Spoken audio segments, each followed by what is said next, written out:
My name is Olivia. I use they, them pronouns. I'm a political science major here at NEC.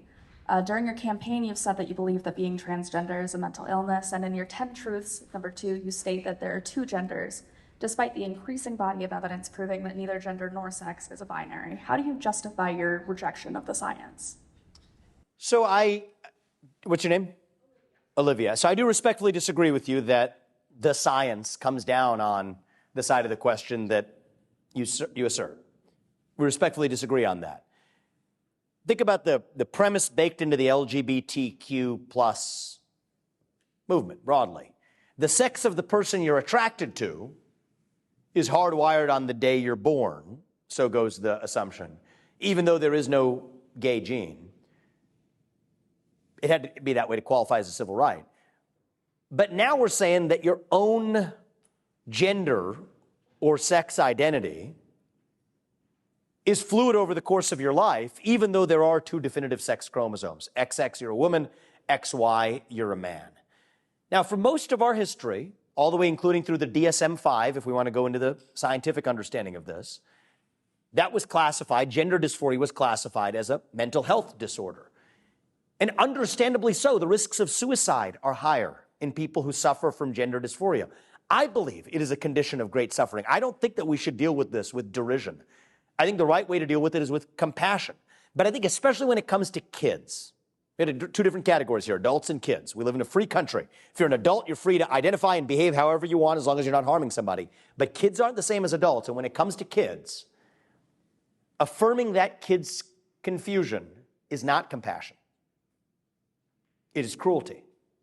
Actually, we're in New Hampshire. When I was here in New Hampshire on an earlier trip, I met two young women who underwent permanent physical changes to their bodies. Both of them had double mastectomies, cut off both their breasts. One of them had a hysterectomy, took out her uterus. They're in their 20s now. They regret those decisions. They will never be able to change those decisions that they were permitted to make. So we live in a country where you can't get a tattoo by the age of 18. You can't smoke an addictive cigarette by the age of 18. I don't think you should be allowed to undergo genital mutilation or chemical castration until the age of 18, till you're at the age of consent. Now, if you're an adult, you want to be one gender and dress according to another, it's a free country. I'm not going to stop you. But I think that this is going to be something we look back at 20 years from now, what we allowed those two young women to do who now regret it, and view it as a form of barbarism. And the other thing is, if gender dysphoria really is a source of suffering with heightened rates of suicide or otherwise, why is it we're going out of our way to create more of it? We know it spreads. Why is it that New Hampshire, the state we are in right now, is a state that could not even pass a simple bill in the legislature that said parents have the right at least to know if their kids are identifying as a gender different than their biological sex?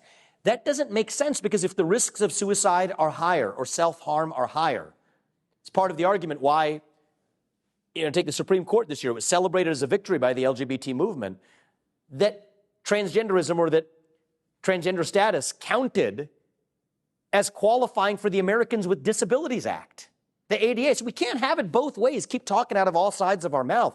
If that qualifies for special benefits under the ADA, the Americans with Disabilities Act, fine. We have to recognize that this is a condition that requires compassion but not affirmation. And parents, if they have their kids in a local school, yes, they do have the right to know. And the fact that that's become controversial shows how dislocated we have become from truth on this issue.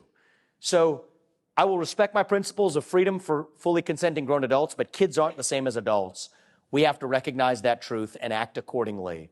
And I don't think that the so-called science is on the other side of me on this. I think that most of our national history, including most of psychiatric history, suggests exactly what I'm describing.